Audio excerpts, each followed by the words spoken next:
আমরা দেবীর দ্বারা দুইটা জিনিস করব। এক, আমরা একটা বিদেশিদের রেমিটেন্স যোদ্ধাদের জন্য আমরা একটা ভাষার স্কুল খুলবো। ভাষা কি? ভাষার স্কুল। অর্থাৎ বিদেশে যাওয়ার আগেই যে যদি অ্যারাবিক কোন কান্ট্রিতে যায়, সেজন্য অন্তত কমিউনিকেশন স্কিলটা, সে তো এখানে পিএইচডি করতে যাবে না, যাবে অন্তত যেন কথা বলাটা, আমার বেতনটা কত, আমার কাজটা কি, না বেতন এত, এটা এখানে আরো বাড়াই দিতে হবে, এই কমিউনিকেশন স্কিলটা যেন সে দেশ থেকেই শিখে বিদেশে যাইতে পারে, সেজন্য আমরা দেবীর দ্বারা একটা ল্যাঙ্গুয়েজ ইনস্টিটিউট খুলবো ইনশাআল্লাহ।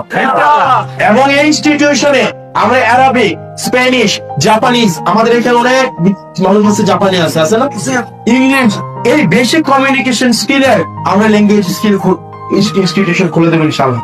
2 নম্বর আমরা একটা কাজ করবো তাদের জন্য, সেটা হচ্ছে আপনার আমাদের দেশের বেশিরভাগ শ্রমিক যারা বিদেশে যায়, আপনারা ভালো বলতে পারবেন যেহেতু বিদেশ থেকে আসছেন, এখানে ওমানের অনেক আছে, দুবাই আছে, সৌদি আরব আছে অনেকে।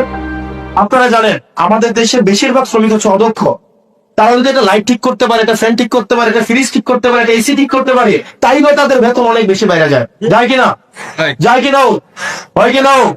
এই কারণে এই যে টেকনিক্যাল যে কাজগুলা, এগুলার জন্য আমরা একটা স্কিল ডেভেলপমেন্ট, আমরা একটা ইনস্টিটিউট করবো দেবের দ্বারা, যাতে করে তারা একটা ট্রেনিং নিয়ে যেন বিদেশে যাইতে পারে, তার জন্য প্রতারিত না হয়।